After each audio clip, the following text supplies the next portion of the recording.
കപീശം ധീമന്തം നിശിചരമദഘ്നം ബലവതാം വരിഷ്ഠം വന്ദേ തം പവനതനയം കാമദമഹം മനോജ്ഞം ചാശംസേ ദിനമുഖമിദം മിത്രശനിനാ പ്രദീപ്തം തേഘസ്രം ശുഭദസുഖദം മോദദമഹം.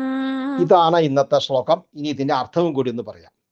ധീമന്തം ബുദ്ധിമാനും, നിശിചര മദഘ്നം രാക്ഷസന്മാരുടെ ഗർവിനെ നശിപ്പിക്കുന്നവനും, ബലവതാം വരിഷ്ഠം ശക്തന്മാരിൽ ശ്രേഷ്ഠനും, കാമദം അഭിഷ്ടങ്ങളെ നൽകുന്നവനും, കപീശം വാനര ശ്രേഷ്ഠനുമായിട്ടുള്ള തം പവനതനയം ആ വായുപുത്രനെ, അതായത് ഹനുമാനെ, അഹം വന്ദേ ഞാൻ വന്ദിക്കുന്നു. ഹേ മിത്ര, അല്ലയോ സുഹൃത്തെ,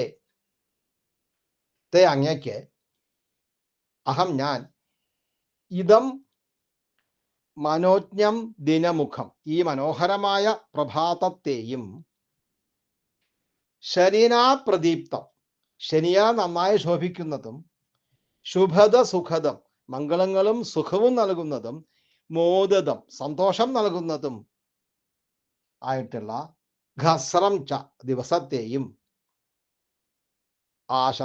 ആശംസിക്കുന്നു.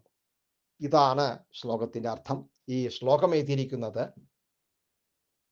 ശിഖരണി എന്ന വൃത്തത്തിലാണ്. ഇന്ന് ശനിയാഴ്ച ആയതുകൊണ്ടാണ് ഹനുമാനെ തന്നെ വന്ദിച്ച് എല്ലാവർക്കും സുപ്രഭാതവും സുദിനവും ആശംസിച്ചത്.